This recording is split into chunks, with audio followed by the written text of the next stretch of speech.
अलैहिस्सलाम तबलीग के सिलसिले में बहुत ही मेहनत करते थे। दिन रात लोगों के घरों में जाकर और इमामत में जाकर उन्हें दावत देते थे।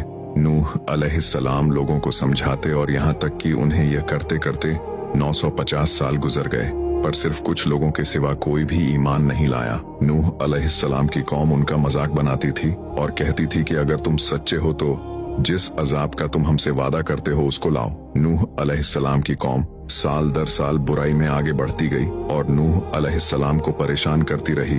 फिर अल्लाह ने नूह अलैहिस्सलाम की तरफ वही की और फरमाया कि अब आपके कौम में से जो ईमान ला चुके हैं उनके सिवा अब कोई ईमान नहीं लाएगा। जब अल्लाह ने वही कर दी और उन्हें बता दिया कि अब कोई ईमान नहीं लाएगा, वो ना उम्मीद हो गए, अपने कौम के लिए बद्दुआ की कि ऐ मेरे परवरदिगार, तू किसी मुनकीर को रूहे जमीन में जिंदा न छोड़ और मोमिन मर्द और औरतों को बख्श दे। नूह अलैहिस्सलाम ने जब अल्लाह को पुकारा तो अल्लाह ने नूह अलैहिस्सलाम को एक बड़ी कश्ती बनाने की हुक्म दिया, लेकिन नूह अलैहिस्सलाम नहीं जानते थे कि वह इतनी बड़ी कश्ती कैसे बनाए। तो अल्लाह ने जिब्राइल अलैहिस्सलाम को उनकी मदद करने के लिए उनके पास भेजा। नूह अलैहिस्सलाम एक पहाड़ पर रहते थे और उनके आसपास दरख्त भी नहीं थे और ना ही पानी था, तो उन्होंने बहुत से दरख्त उगाए और फिर उन्हें काटा और पहाड़ पर बैठकर कश्ती तैयार करते रहे।